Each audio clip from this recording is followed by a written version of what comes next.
Hi, in this video we are going to talk on the concept of volume integration.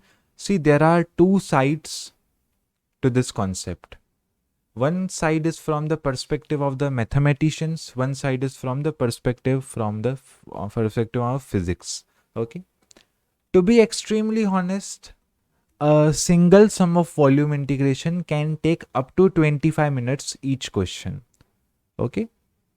But in physics, or preferably in electrodynamics, because of which I am covering this vector calculus, volume integration is not of that much intensity as of maths. So if you are a student of physics, then this video is ideal for you. If you are a student of mathematics, then after watching this video, do refer to some mathematician video as well. Means a video created by the professor from the mathematics stream. Okay, I will tell you the differences, but let's start now. Okay, the triple integration of a function over a volume by a closed surface is volume integral. Okay, so instead of considering dx dy in surface integration, we used to consider dx dy. Now we will consider dx dy and dz. And that essentially means we are covering the whole volume in a surface. Okay. Integrals are three integrals. In surface integration, we had two integral x and y. In volume integration, we have three integrals x, y, z. Okay. Usually, we consider a as our scalar function normally, but it is not fixed that always it must be a scalar function. Okay. So if it is a scalar function, then what it will tell? So for example, what is this quantity? This quantity is essentially volume, right? dx, dy, dz, it is x, y, z, it is basically volume. Suppose my scalar function represents the density. Okay, then what will be my integration? That my integration will tell me the what is the total mass, because density is equals to the mass upon volume. So then mass is equals to the density into volume. So the integration will tell me what is the total mass in the given question. Okay, but as I said, a can be in vector form also. So the a which I mentioned here, it can be in vector form also. So if it is in the vector form, then this would be our integration. We will separate the limits. We will separate the x integration. We will separate the y integration. We will separate the z integration. If not, if it is given in the scalar form, then it will be a simple multiplication, as I will do now. Okay. So that is what is the volume integration. Now let me tell you what is the difference between volume integration in mathematics and the volume integration in physics. See, in physics, we consider a shape. Okay, we consider a shape, we apply limits directly, and that's it. But in mathematics, the process is lengthy. See, we have to apply integration 3 times. Okay, so in mathematics, usually the thing which is hard is basically to find the limits of each. Okay, to find the limits of each, to find the limits of x, y, and z, this is troublesome and bulky. It takes a lot of time. Okay, it will of course take a lot of time in physics also, but in mathematics, we intentionally give lengthy sums in volume integration. Okay, so let us now see an example and everything will be clear.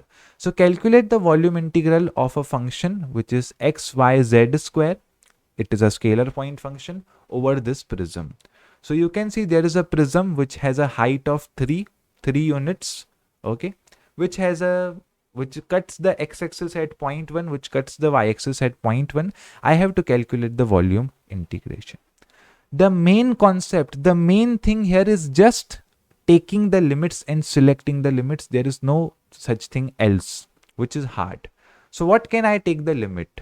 Okay, so I have x with me, I have y with me, I have z with me. How shall I define the limits? See, z is independent. Okay, z is the height. It is independent of x and y. Okay, z is independent of the x and y. Okay, so basically I can directly take the limits of z as 0 to 3. Okay, so limits of my z will be from 0 to 3. Now I have x and y. So of course I can clearly see it is x is from 0 to 1, y is also from 0 to 1. So shall I take x limits of x from 0 to 1 and limits of y from 0 to 1? No, this is not correct. Okay, a mathematician can tell you the reason this is not correct. Okay, because we must have one dependent variable and one independent variable. This is the thing. Okay, this is the thing. We must have one variable which is dependent on another, and the second variable would be independent. For example, what is this line? Okay, what is this line in yellow? It is a straight line. It starts from x-axis, from this point.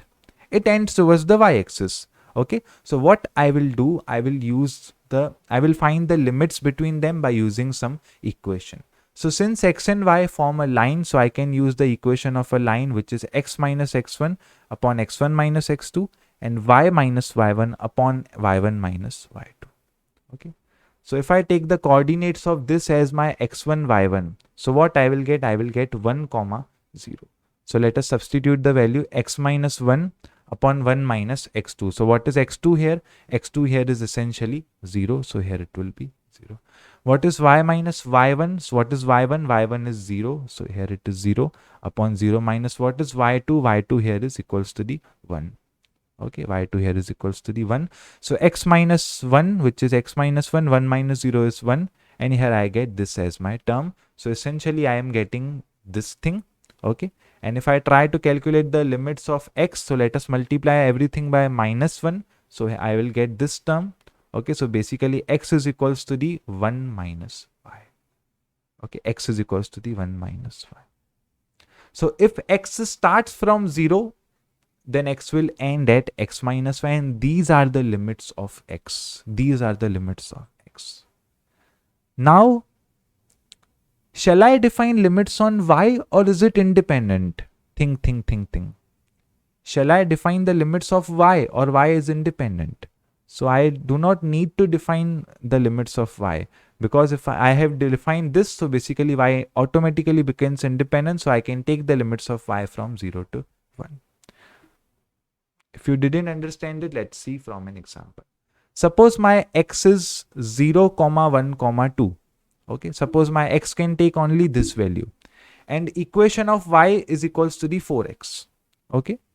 So I do not need to define anything about x because values of x is fixed. Or if I define anything based on x, then my y becomes fixed because y is 4 times of x. So y will be either 0, either 4 or either 8. So we only focus on the one variable, the other automatically becomes independent.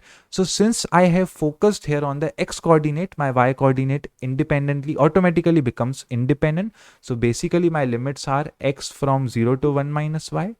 Okay. And limits in y are from 0 to 1. Fine. See, to be very honest, these things are actually explained by mathematicians, and I am not a mathematician, neither I am good at maths. Okay, so maybe there is a probability that you understand only some part from this video, and that would be fine. Okay, I am good at physics, I am not that good at maths. That was a honest honest confession. So let's start with the integral now. So t is equals to the xy square. Let us take the volume integral of x, y, z square from dx, from dy, from dz. Since it is in multiplication, let us separate. It would be z square dx, it would be y dy, and this would be x dx. What is dx what is my x? What is the limits of x? So limits on x are from 0 till 1 minus y. What will be the integration of this term? What is integration of x? Integration of x is essentially x square by 2. And what are the limits? Limits are starting from 0 till 1 minus y. If I substitute the final limit, I will get 1 minus y the whole square. Okay. Minus 0, which will be nothing. So basically this is the answer of my integration from this. Are you clear till this point? So then I can proceed further. Now what I have integration of y with respect to dy, but also I have this term. So basically if I multiply this term with y, so I will get y times 1 minus y the whole square times of dy. Let us try to solve this integral. Where are the limits of y? Limits of y are from 0 to 1. So it is varying from 0 to 1.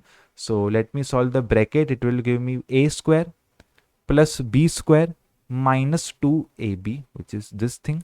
Okay. Let us multiply each term individually. Y into 1 is y. It is y ka cube. And here it is minus 2y square times of dy. Limits are from 0 to 1. Okay. Half is a constant. So what is integration of y? Integration of y is y square by 2 with limits 0 to 1. What is integration of y cube? Integration of y cube is y raised to 4 by 4, 0 to 1. What is the integration of this thing? It is y cube by 3 in limits from 0 to 1. And that's it. So basically, let us try to solve. 1 minus 0 would again give me half. 1 minus 0 would again give me half. Okay, 1 minus 0 will give me 1 by 4. And here I will get again 1 minus 0 is 1. So let me take the LCM of this, and what I will get, multiplying here by 2. So I will get this thing.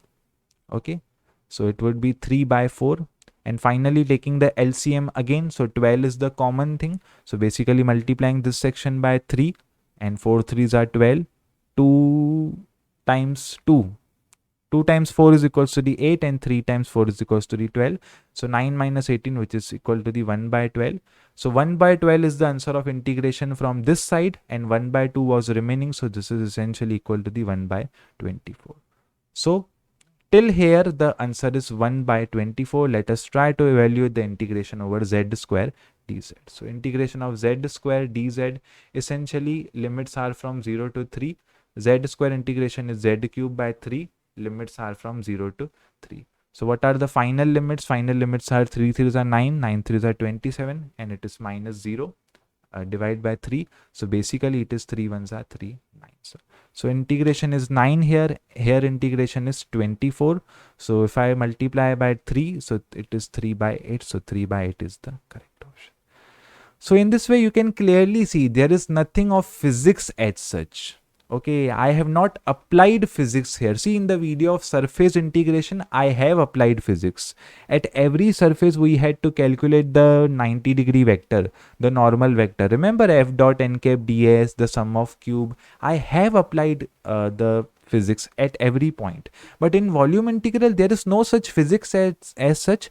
Only thing is you need to know how to take the limits, and that's it. So that was enough for the video. Do join my Telegram group, link is in the description, and share in your classroom groups as well. See you in the next video.